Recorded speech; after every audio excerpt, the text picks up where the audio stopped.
All right, guys, welcome back. Today, we've got an uncomfortable question for every real estate agent that's watching this one. So, if your spouse stops working tomorrow, could your real estate business actually support your family?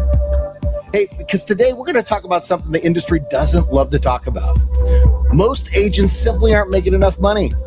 And I think that makes this conversation really interesting. We're going to look at it from both sides. Shaune sees it as a top producing real estate agent, and I see it every day with loan officers, realtors, and referral partners in the mortgage industry. Hey, welcome back to the Counterculture Agent with Shaune Corbett, presented on Loan Officer Success Live. Shaune, let's dive right into it, brother. I love it, Devin. Looking forward to it. I appreciate it. Same. So, you had come to me with this topic, and you basically said most agents don't make enough money to support their family. Why do you believe that? I think in your space is probably the same thing. I don't think there's really much different, right? We're in a unique business model where we basically front load all of the risk. None of the money is made until the closing takes place. That's right.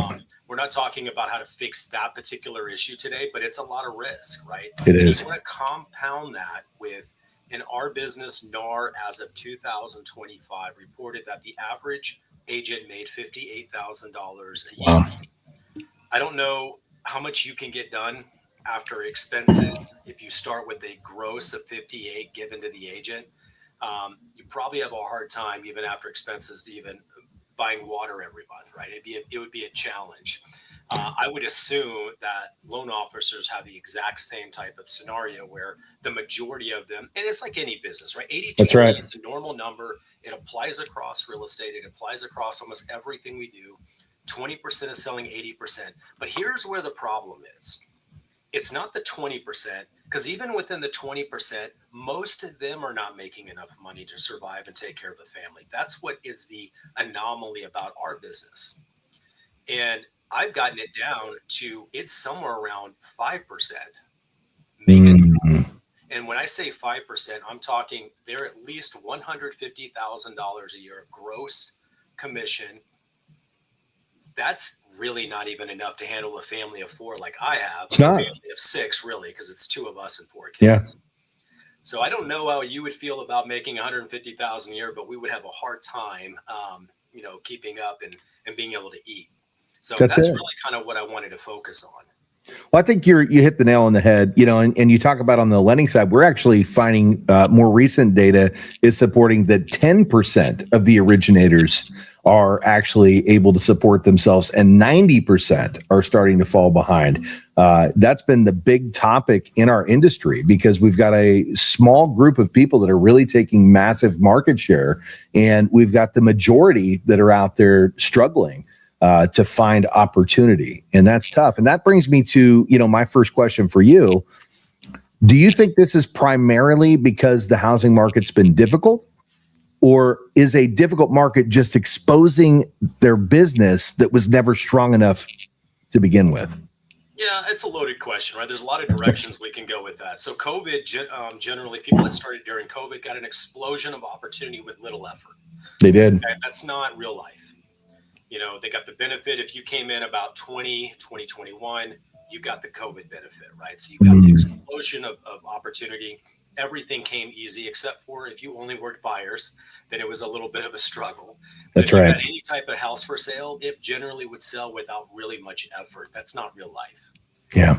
So those were jaded, and then they stayed in, and a lot of those got out after the 3 to 4 years of absolute desert. Right now, I would say sometime last year, we hit the 25-year low of total volume of turnover in houses that actually sold. And when I say 25-year low, that means that the number of turnover houses sold was lower than it was all the way back to like 2000. Wow. So in 2000, they had the same amount with, 10, 15% less population. Yeah. Right? So that's an incredible kind of, factoid to kind of deal with. So when you don't have transactions, you don't have turnover, that means agents don't have work to do. And same thing with loan officers. Absolutely. I'm preaching to the choir. We all know it. We're living it. We experience it. So that pressure kicked a lot of people out. And that also drove down the average agent's income, of course. So $58,000 a year is your average agent. I've been fortunate. I moved to a brokerage myself. We talked a little bit about value-added propositions, and I'm really not a recruiter for the brokerage specifically. It's just because it's not for everyone, but our average agent where I'm at is $300,000 a year. Okay. The top 3% of agents make $250 or more. Okay. Why does that matter? Because at $250, you can actually survive. You can. At $250, you take out your expenses, you have enough money. Generally, you're probably still rolling in about $10,000 to $12,000 a month of money you can live on. Right. You can actually survive there. But that's only the top 3%. Ouch. I almost feel like it's a more polarity than it is even for you, right? I mean, you talked about top 10%. No way the top 10% as agents, because I'm telling you, about the 7% below that 3% are not making enough. They're just struggling. A spouse that works, right? Yeah. Which is the way our business was originally kind of designed, as just the way of how it transformed and morphed. You would have a stay-at-home mom that wanted something to do, so she would go become a realtor, and then she would join the social clubs, and they would do all the things together, and the luncheons, get all kinds of free things, and they would sell their one house a month, and they would be in the top honor club for the quarter. And when we look back and we think it's funny, all they did is made enough money to buy their Beamer. Yeah.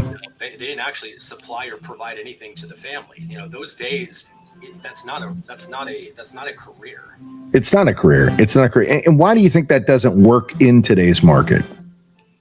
Again, there's always different. And I think you're saying it never worked, right? It was never a true sustainable income, right?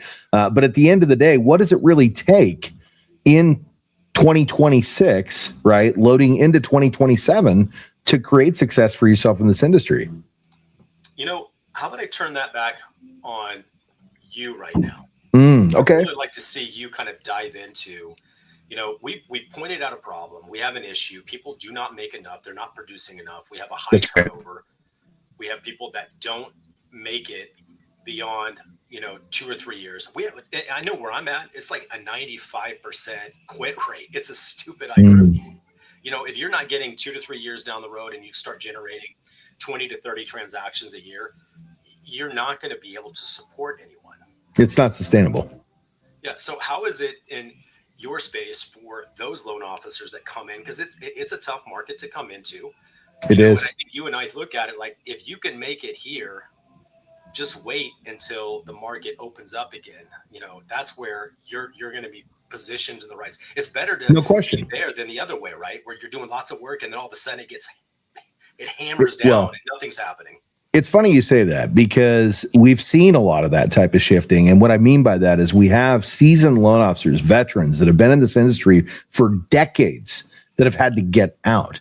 And a big part of that is because during that pandemic time that you talked about, where rates were 2.75, or lower, they let their foot off the gas because, quite frankly, they could walk out the front door and trip over a loan, right? It was literally like, oh, somebody's walking down the street. What's your rate? 6.5. Oh, great. Let's talk, right? I mean, that was how simple that it was. And unfortunately, a lot of these seasoned veterans, they lost that motivation and drive to go out and actually build a sustainable business. And so some made it through, but the masses, they fell out. And we've seen a massive drop off in originators. I think it's more than 40%. It might be up to 60% at this point in time of loan officers that were licensed during the pandemic that are no longer licensed. But what we've also seen, Shaune, is a new group of originators that have actually started in this market that are having massive success, right? So why do you think that is? So in my space, there's a number of things that we do have to do no matter what you are, right? So you still have to have the right number of conversations. If you don't have the right number of conversations, you're ultimately not going to have the right number of opportunities in order to have the right number of conversions. Absolutely. I think if I could give general advice, I would say beyond the conversations is get extremely specific about your avatar. And no one really does this that you need to. An avatar is who is your ideal client, who, if you talk to them, you could hit it off. You'll talk the same language. You understand. You're in the same space of life. What you buy and what your experiences are going to be very similar.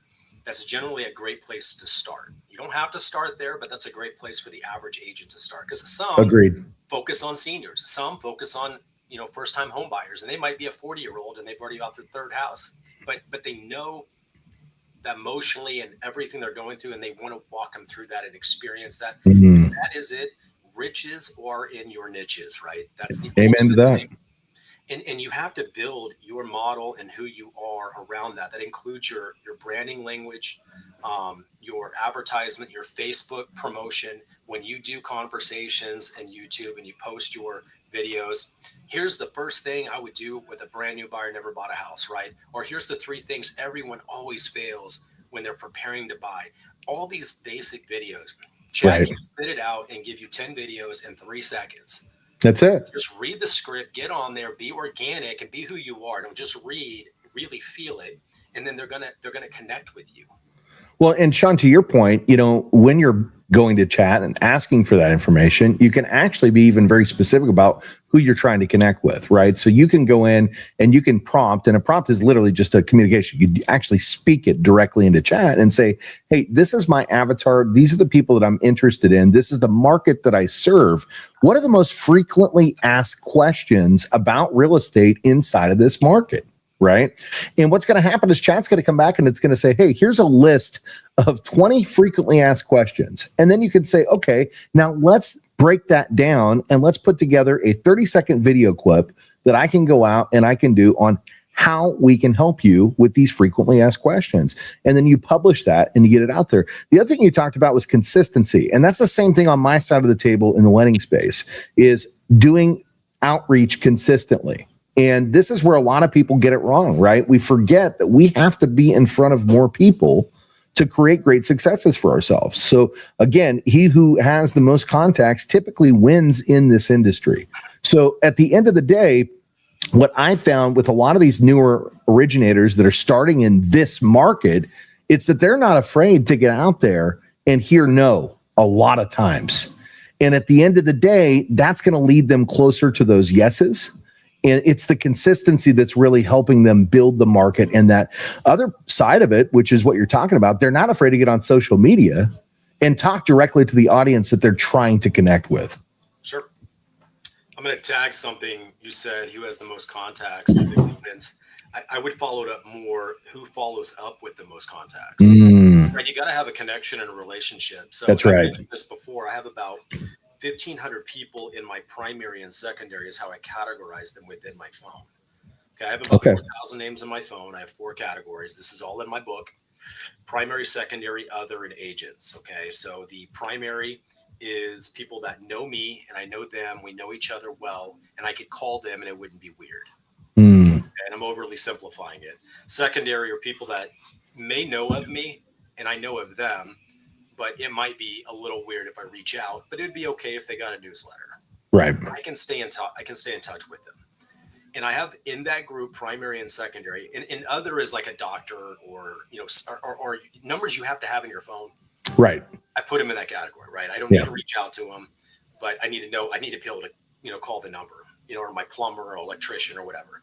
And then the fourth one is agents. I've been tracking agents for about 3 years, and I think I've got somewhere around 1,500 agents in my phone that I've got permission from them. I can reach out to them, I can contact them, and I can invite them to events and stuff. I've always done that because I'm trying to build a very large agent community. Right. I have a big give back opportunity. I want to continue to grow that. So that's the reason why I do it. Most people don't want to waste their time checking and keeping up with agents. You would have a reason to, and I have a reason to, but most agents don't. So I touch everyone in my primary and secondary 4 times a year, and it does it automated. I have an automated system to do that, and it sends a thinking of you message. That's the way you stay in front of them, and it's one way. That's right. You can make it. You can automate some of this. You can still have a personal touch because it comes from my phone number, and it says their name, and it says I'm thinking about them. So it inevitably 50% of the time I get responses. Yeah. Now I can re-engage with them, and they're going to bring up at that point something in real estate. They will every time they do it. I love it. Something we teach our teams is to just do video outreach. What we see a lot of the times is, let's just talk Facebook, right? So Facebook, it's somebody's birthday. It's Shaune's birthday. And we see on the timeline, 300 people post happy birthday to Shaune, right? The way we like to stand out here is we actually just do a quick video on Facebook. We'll pick up the phone, we'll go to birthdays, we'll see whose birthday it is on that particular day, and we'll run through and we'll do 5 birthday videos to people that are in the database. Hey, Shaune, just wanted to say happy birthday to you. It's different. And what you find a lot of the times is they actually engage back with that communication, and it starts that dialogue, but it lets them know that you're thinking about them. And it's just a different way of connecting that a lot of people don't think to do. Sure. And it's probably generic, but my system, if it has a birthday registered on my contacts, it will send them a message. Yeah. Not quite as good as what you're doing, right. But I'm doing it at such a scale by myself. It just makes it a lot more efficient. Makes perfect sense. The thing is, I'm going to tell you this is really important. This is for loan officers too. You need to actually differentiate yourself, and where do you add value, right? Where do you make a difference for the client? What is a compelling reason for someone to work with you? Having a brand around first-time home buyer, that creates a compelling opportunity. But maybe instead you say, hey, if you work with me, I'm going to warranty that house for you for 2 years or something. Offer something that's really unique and you really tangible. care about. Yeah, add value, right? Add value. Or if I don't communicate with you, communication is the number one complaint by all clients, because clients don't know it's a problem until they get an agent. Right. Because agents, what happens, they list the home and they don't talk to them for 3 months, and they're like, well, what the heck are we doing? Are we selling a house?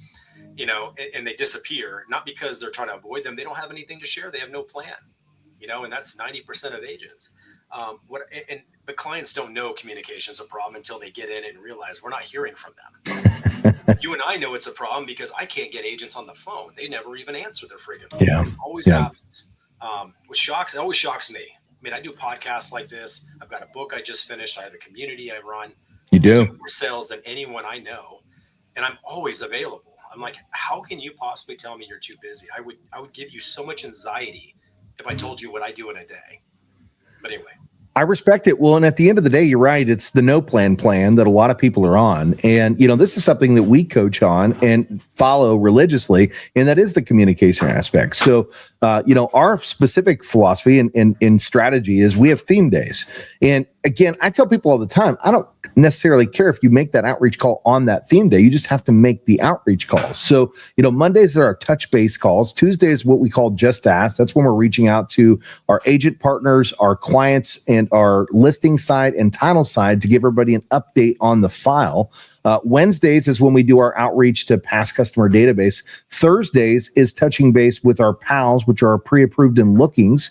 And we have a little strategy here, Shaune, we call touch the lead, touch the partner, because some of the biggest complaints we have are communication, following up on leads, right? And closing on time. Let me tell you something. Those are 3 of the most basic things in this industry, but if you can't get those right, you're not going to be able to make connections. And more importantly, you're not going to build a referable process. And that's what it's all about, is building that referable process with a strategy for outreach that keeps you in constant communication with the people that need to be hearing from you. I love it. No, those are all great ways of staying consistently touching. That will create opportunities every single time if you do it, and you do it long term. This is the problem. We do have the shiny object syndrome. All agents have it. I'm sure loan officers. Yeah, absolutely. So what I want to tell people is you need to make sure and perfect your core programs. That would be like your CRM, your brand, consistent social media postings, touch systems, get all that exactly right, consistent. Then we can do a shiny object, right? We can add, I want AI to start doing some things for me and having, I want to try that lead generation system and things like that. Right. I generally find pay for lead systems are typically about 3 to 4, steps well past before we start generating opportunities in our own sphere. Everyone wants to jump right in. They've got a little bit extra money. They started in real estate. I'll start paying Zillow. And they don't have any systems in place to be able to give their clients a consistent experience. Right. You got to make sure you have things when the contracts are ready to be written, who's writing them, who's setting up the checklist of being able to qualify and make sure everything is done. All the things, the core things you have when you have a client, so they have a good experience. Most of them just jump in and get in the car and start writing offers and just wing everything. That's it. If I could tell any real productive agent, if they wanted to change the outcome, the only way to change the outcome is to lock in the outcome by defining it. And that's creating systems and processes that will always give you the same outcome. But 99% of agents, every transaction is completely different. They will tell you this. But what they forget is 80% of it is the same. Yeah. Focus on getting that 80% perfectly locked down. That's it. Well, there's brilliance in the basics. Happen, you can handle. Yeah, there's brilliance in the basics, right? And the basics are creating a process that can be followed consistently and religiously. One of the books that we always recommend for this is Traction. I don't know if you're familiar with this or not, right? But what Traction basically does, it says, first off, figure out who you are and what you're about, right? So come up with your core values, the things that are most important for you and how you want to communicate with people, and then come up with your plan. And that plan has to be a plan that not only but as you start to build your team, everybody on the team understands it, right? The core values represent how that plan is going to work. And your process is what everybody has to expect to do when they're working with you. And that's what you're talking about, is you're basically sitting down and saying, these are my non-negotiables. This is what it looks like when you're doing business with me. It's going to be consistent every single time in this order.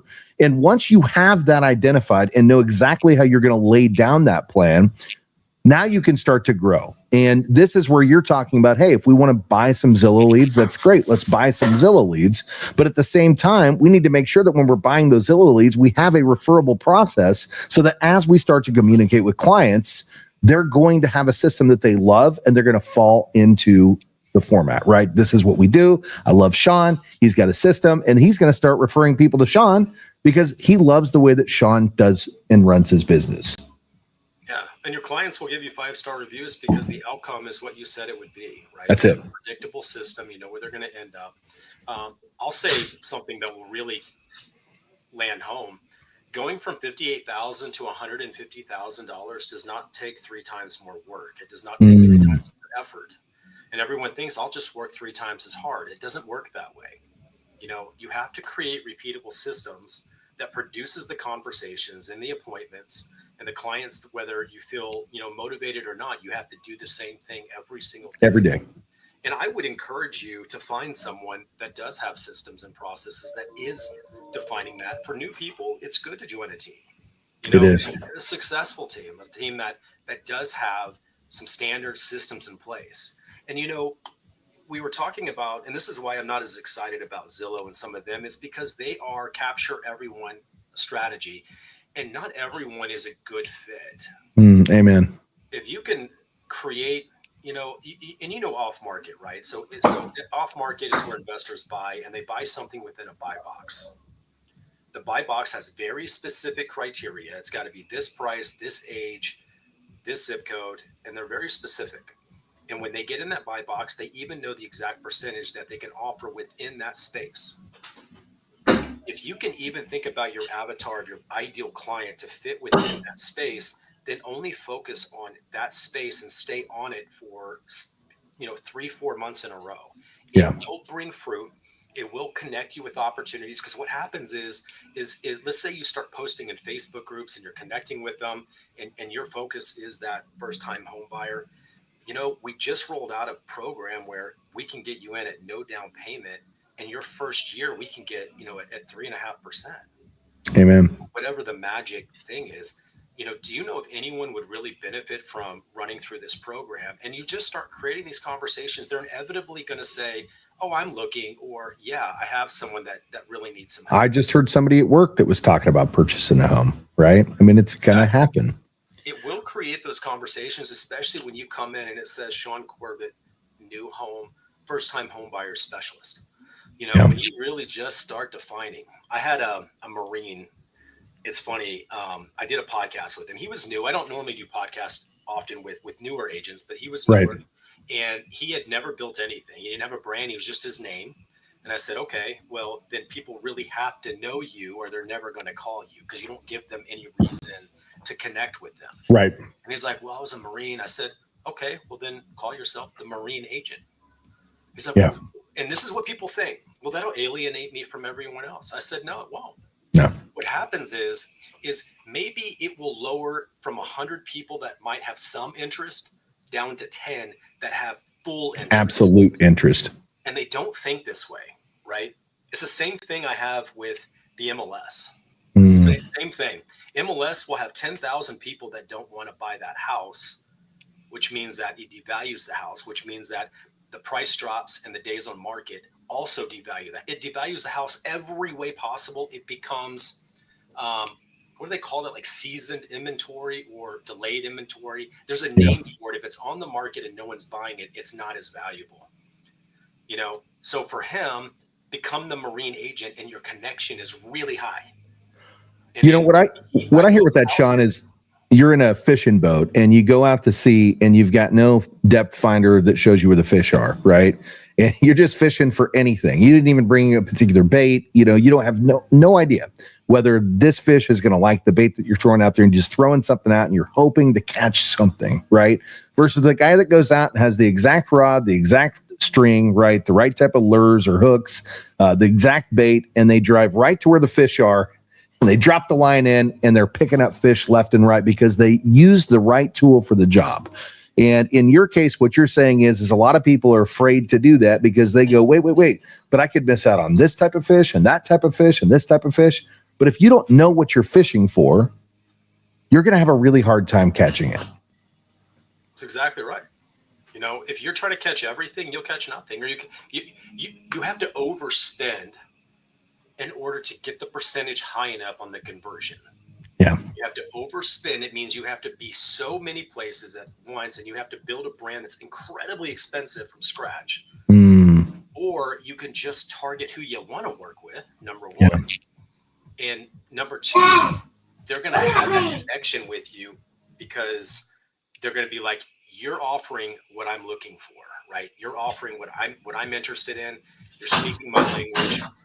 You fit what I'm looking. So I think it's a great way to do it. I wish agents would really hyper focus on doing that, and that would save themselves a lot of marketing. Well, people are going to connect with you. If they know who you are and what you're about, they're going to connect with you. And you're going to find the people that go, man, I like this guy. This is what I'm about. Or he's advertising what I'm interested in, right? And this is what we talk about on our side of the table as well all the time, right? If you want to go out and you want to build a business on investors, we've got great DSR products, right? We've got great investment bank statement programs. That's a market you can go directly after. And I've got a good friend of mine who's new to the industry down in Lincoln, Nebraska. And he literally just started popping himself into local investor groups on Facebook and making friends with these investors, answering questions, right? And then subtly, he'd post a video on his page about DSCR.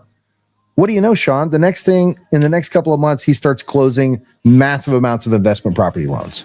Why is that? Because he focused on one group and he displayed exactly what they would be interested in. And he was friendly inside of the group. So he made friends with all these people. And then when he started posting, hey, by the way, I help with this type of stuff on his main page, they were already friends. They were already connected. They were seeing what he was doing. And now all of a sudden he starts building a business model that actually functions and works. And for that person, right, I want to make sure everyone has this mentality of I become the marine agent, I become the first-time home buyer, I become the DSCR lender.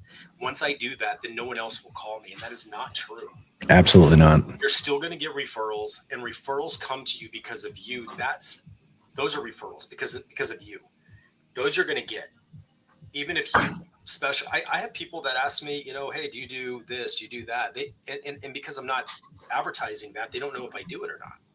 So, of course, 90% of the time, I'm like, yeah, I can solve that problem. Yes. Absolutely. So I think that's a really good value add. The other problem is agents spend money to solve discipline problems. Right? What does that look like? Money.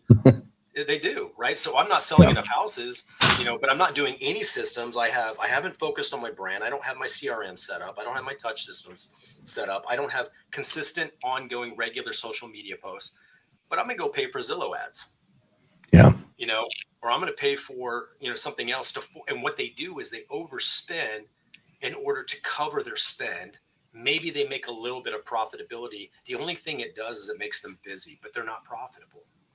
I had this so upside down into the last year. I always thought, going to a more expensive split brokerage versus a flat fee is okay as long as you're closing transactions. And I used to focus on that because my agents close transactions. People Right. go to flat fee agents and there's no support. You're supposed to already have everything set up so that way you can save money per transaction. But they would go over there and they wouldn't close any transactions. I said, great, you're saving money, but you're not even producing anything. What's the benefit? I've really changed my mentality to figuring out how to become more profitable per transaction instead of just closing transactions to close them, spending $100,000 a year on Zillow and then bringing back 125,000. Right? That's not enough. That's not a sustainable business model, right? There's no profit in that. Yeah. That's it. Yeah. You're spinning your wheels. You're closing things. You feel productive. It feels very productive, right? But at the end of the day, the cost per transaction doesn't add up to the amount of effort that you're putting in. So what you've got to do at that point is divide it out and see exactly how much per hour that you're making to do all this busy work. And I promise you, when you look at that math, you're making the same thing as somebody that's making minimum wage, if not less. And to put a bow on it, for every agent out there that's doing $58,000 a year and they want to go to 150 plus, it's 99.9% a system problem. Okay. It's really nothing else. You don't have systems. You're not working any type of systems. Yeah. You're waiting for other people to give you leads, or you're not proactively doing anything. I mean, you're just praying, right? Or you're paying for lead generation companies that will create opportunities. But if you don't have systems in place, they may never work with you again because you have That's right. no continuity. You don't offer really a solution. You're a commodity. Agents right now, and this applies to almost every agent that's listening to this, you are a commodity if you do not offer a value proposition. A commodity means you are working on, look at that, Chris jumped in. I love that. My man, Chris Quaylar. Yep. Chris Quaylar. He's over in our Cigar International event, right? That's right. Commodity means that if you were to go to a store and you had 3 products on the shelf and they were all different brands, but they did the exact same thing and you could not tell them apart, you're going to buy on one reason, the cheapest one. Yeah. That means you don't offer value. In the absence of value, price is negotiable. So it's the same thing for loan officers. It's the same thing for agents. When you meet with clients, if you don't have a value proposition, that's right. What you work for is negotiable. And I'm telling you right now, I don't think agents could build a business even on 2 or 3%. I'll be honest with you. I mean, I'll say some outlandish things. I don't think that's enough commission to even support anyone. So the ones that are trying to do 1%, battle to the bottom, strip down every service, they devalue what we're offering, number one. There was an agent not far from me, and he was the number 1 agent in Dallas-Fort Worth. This is before Ben Caballero came over and started listing all the new builds.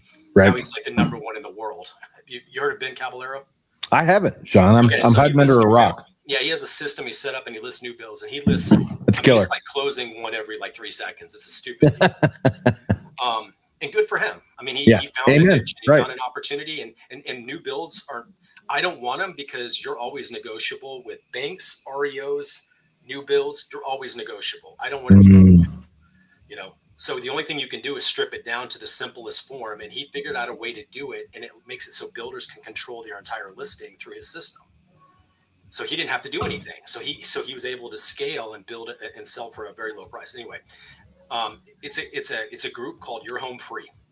And they sell your house for free if you buy through them. Okay. And they were very successful. They sold a lot of homes, and I've sold some of their homes. And on the HUD statement, back in the HUDs, right, it would say 0 for the seller commission, right?